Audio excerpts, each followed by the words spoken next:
Hello again, fellow YouTubers. Solomon Pleasant back for another Cardfight Vanguard deck profile, because I haven't done one in a while. And that's just because I've been trying to, get everything built before I profile them, so we don't have multiple updates like the Tachikaze one, I guess you could say. And we're doing a 2.0 deck profile of one of my personal... one of my more favorited of the clans, I guess you could say, my Spike Brothers deck, Final Down. So, let's get started with Final Down 2.0, I guess you could say. And our starting Vanguard is, obviously, if you haven't been able to tell right now, Randater Thermandor, or Thermidor, I call him Mini Siegfried, whatever you want to call him. And what this guy does is, first off, Forerunner, he gets to move from rearguard if his Spike Brothers rides this unit. On rearguard, if he boosts a Spike Brother, that's a normal rearguard, so if he boosts a 1, 2, or 3, the boosted gets +3, and at the end of the turn, if the boosted got that +3, you can put it at the bottom of the deck at the end of that battle. So, this guy is really, really useful for Last Spike Brothers cards, especially the vanilla cards like cards that can't bounce themselves back, like Mason, Panther, Dudley Dan, I don't know. It's for units where you need to call them and they can't bounce back with their own abilities, like the standard Express, Baraki, and Juggernaut. But even if you are boosting an Express, Baraki, or Juggernaut, this way you can give them still a power boost, though not as powerful, it's still like a 3 power boost, and you are able to, bounce them back without wasting up your soul, which means you can save a lot more soul for later in the game for that final game rush that you might need. So, really useful card. When he gets sniped, though, it gets a bit complicated, but until then, he's a 5k that can give you a +3, so it's kind of an 8k boost by itself. I'd say it's pretty good. Moving on to our trigger lineup. Run 4 Cheerful Links, the draw trigger, and in Spike Brothers you kind of want to use draws because they run out of hand very quickly, so you kind of need these draws to give you the extra power boost and that extra hand advantage, for stuff to put into the soul or stuff to call to rearguard, so useful.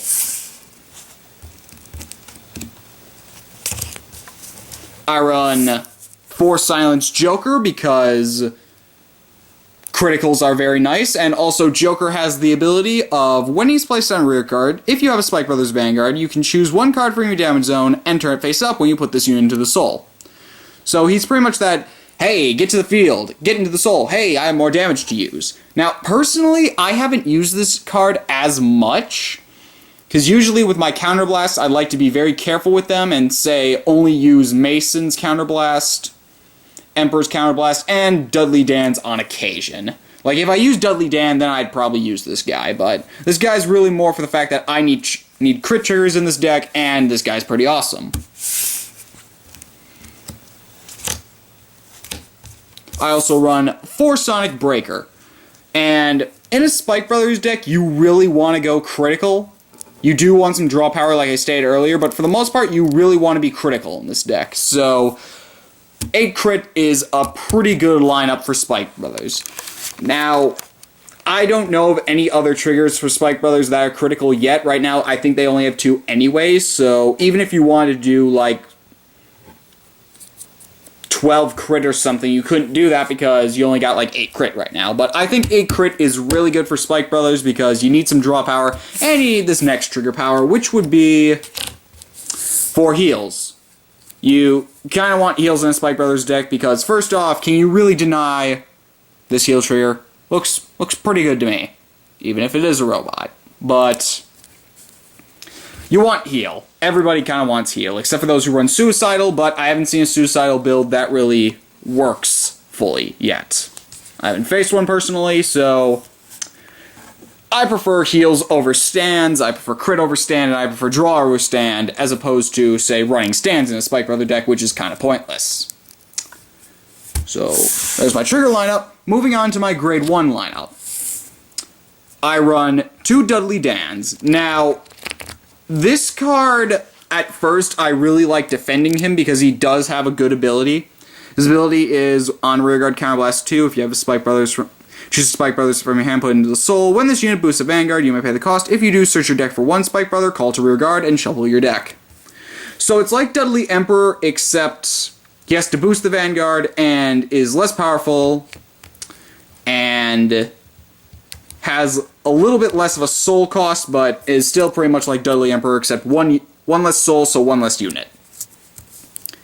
Now, I've contemplated like putting P-Guards to replace this guy, but I like having this guy in my deck just in case I can't get out Dudley Emperor, and I have to say, unfortunately, ride to Juggernaut maximum, or I don't have anything to boost, and this is the only unit I have, so it's a good unit to have just in case you can't get something that has the ability to call out rearguards. So, if you're building it, this type of build, P-Guards would probably be the only thing I would use to replace these guys, but until then, these guys are pretty good to have for when you have them. I wouldn't run more than 2, though. Would not run more than 2. I run 2 Dudley Phantoms. Now, this guy, you do only want to run 2, because if you run more, he's going to take up space. And what this guy does is, when he's boosting a Spike Brothers unit, that unit gets +4, and at the end of the battle, this unit returns to the deck. So, say you're boosting this with a Juggernaut, and say you broke Roto Ray, and that Juggernaut's already at like 21 by itself, and it uses a Soul Blast. You can get that up to like 31, and then it goes back, which means 1 less unit for your opponent to try and kill later. Now, I would not run more than 2 of this, just because, again, it clogs up your deck, and it is a 6k. But for what he is pretty good, and is a really good booster for late game. I wouldn't use him like mid game, I use him late game probably because you really don't want to be wasting this 10k boost mid game. I run 1 P-Guard. This is probably one of the few decks where it's like, hey, I still only run 1 P-Guard. And yeah, it's perfect guard. First off, can you really deny this art? Pretty awesome. Took me forever to get this P-Guard. And again, I only run 1 because it's Spike Brothers, and you really don't want to run like 4 P-Guards in a Spike Brothers deck, because they're just going to show up and then you're going to be like, oh, I can't really call you to the field for boosting because that would suck. I kind of need to keep you in my hand, and oh, I don't have much else in my hand except P-Guards, now I gotta throw P-Guards into the soul. So, not a lot of P-Guards for Spike Brothers. I only run 1. I'm pretty sure that's what a lot of people do. Some might do 2 or 3. I think that might be a bit overkill, but again, Dudley Dan's over there. So, that's pretty much all I can say about that, but I still run 1 because P-Guards are important. They're important for that really big attack. I run 3 Medical Manager. This guy is really useful, say, for your first ride. Because what he does is, he's a 7k, and when he's called Vanguard or Rearguard, if you have Spike Brothers Vanguard, Soul Charge 1. Really useful for early game and mid game. It's not as useful for late game when you're Soul Charging, but early game and mid game you do want to Soul Charge a bit with Spike Brothers, so this guy is definitely a good help, and he is an okay Vanguard booster. I would not put him as a Rearguard booster just because it's Spike Brothers, and you don't want to have a lot of boosting rear guards most of the time until like late game, but he's still a really good unit to have, and is definitely worth having 3 of. So, there's that. I run 3 Reckless Expresses, so this guy comes out when I can't call out High Speed or Juggernaut. And what he does is pretty much High Speed or Juggernaut's ability. Soul Blast 1, when this unit attacks, you may pay the cost. If you do, this unit gets +5 until the end of the battle, and at the beginning of the close step of the battle, return this unit to your deck and shuffle your deck. So pretty much, this is one of my rush units. This is the unit that says, hey, give me power and I'm going to beat this guy up. Now, I'm not a fan of calling grade 1s to the front row, usually, except if it's like beginning phases and I just need to get attacks out, which in Spike Brothers you do. So this is actually a good unit to have. It's okay for boosting the Vanguard, I guess, but other than that, you really only want to have this guy out if you can't get out a high speed or a Juggernaut. Still an okay unit to have out even if you can't get them out, though. And finally, I run... Come on here. There we go. 4 Wonder Boys. Now, a lot of decks don't actually focus on vanillas anymore, but I think Spike Brothers is one of those cases where you kind of need to. Wonder Boy is basically your standard 8K, and he is really good for, say, starting Vanguard, I guess, if you can't get out Manager or something. And he's also he's a really good booster. And he's good for guarding and soul fodder. But a really good booster because you can get that AK boost and just really like, bam, I'm giving you an extra AK. And giving what I usually place on Vanguard for grade 3s, he really helps. So, it's really mandatory that you probably want to have this guy boosting the Vanguard. If you can't, Dan is always a great option, or Manager, or Express. Phantom's an okay option. Pretty much anything except the P-Guard. So, this was always my first choice, though, for something to boost, though. So, 4 Wonder Boys, self-explanatory. Moving on to my grade 2 lineup, I run 4 high-speed Baraki. This is my grade 2 rush unit, I guess you could say. What he does is pretty much the same thing as Express, Soul Blast, get +5, go back to the deck at the end of the turn. So, this is pretty much for if I don't have Juggernauts on the field. If I don't have a Juggernaut on the field, this guy's coming out. I'm not a fan of riding him, although it happens to me occasionally, and he's not a bad unit to ride to because of 9K. And he is sometimes useful for calling out during mid-game when you have the grade 2 Vanguard and you need to, want to beat up your opponent, or say you got a critical on your drive check and you want to have another unit to attack to make your opponent waste more hand. He's good to have out. But if you're playing really rush style, then call him out mid-game. If you're not, I'd either call him out late game when you don't have Juggernauts, or keep him for guard or soul fodder. But he's still a really good unit to have. Next, I run 3 Dudley Mason. This is basically Dudley Dan, grade 2 version with less cost. So what this guy does is Vanguard or Rearguard, you may counterblast 1, choose a Spike Brothers from your hand, put into the soul, like Dan over there.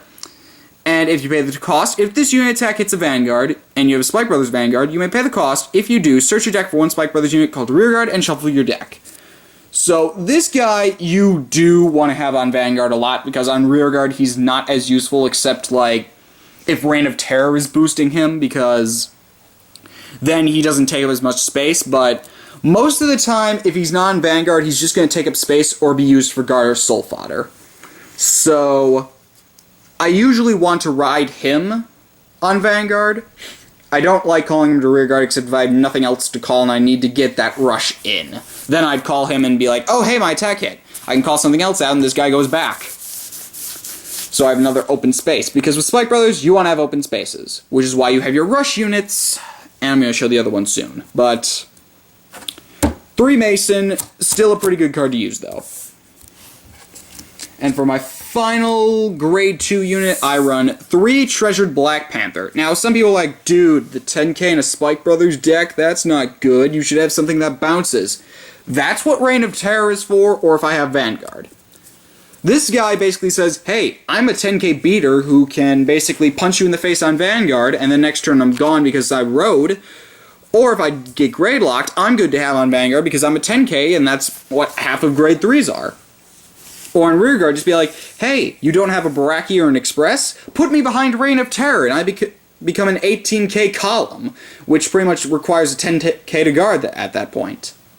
So, I learned his skill with Reign of Terror, and him plus Mason are a really good combo. So, Panther is still really good to use, only run 3 because I need space for Mason and Baraki over there, but still really good to use. Moving on to my grade 3 lineup. Of course, you need 4 Juggernaut Maximums here. Juggernaut Maximum is basically the muscle of this deck. No pun intended, but he's on roids. That joke's out of the way. Anyway, what he does is my use my grade 3 rush unit. So what Baraki and Express do. Except if I don't have any Spike Brother rear guards, I get -2. But Soul Blast 1, get +5 at the end of the battle, return to the deck. So really, really powerful unit for Spike Brothers. Probably it's up there as one of the best. It is a really good unit for Spike Brothers because granted it only works on rear guard, so riding to him for Vanguard, not recommended. I've done it once or twice. Sometimes it works, sometimes it doesn't, but he is really good, and when I show you my other units, you'll see how he can combo off really great attacks. Next, I run 2 Bad End Draggers. Now, I was hesitant to put Break Rides in my original version of the Spike Brother deck because I have other stuff in there, but after testing it out, it's good. It's really good. What he does is standard Break Ride protocol. When a Spike Brothers unit rides this unit on Vanguard, you get +10, and on Vanguard, when one of your Spike Brother rear guards attacks, that unit gets +10 until the end of the battle. And at the end of the battle, put that unit at the bottom of your deck. So basically what happens is, well, I should probably show more of my amazing combo when I get to my final, and then show you kind of my lineup, I guess you could say. He also has the ability of when this unit gets boosted by Spike Brothers, get +2. So, boosted by Wonder Boy, that makes a 21k column. Boosted by, say, Dan, that puts you at, like, 17 or something. Boosted by Manager, you're at, like, a 20k column. So, oh, crap. Sorry about that. But really good for the late game final SmackDown rush. So, if you break ride this guy, you best be finishing your opponent soon. And I will show you what I try to do to finish my opponent when I show you my final card and then my final lineup. My final grade 3 lineup is 2 Demonic Lord Dudley Emperors. Now, some people might argue, hey, you might want to run more of those. No. Because I need room for Jugs over there.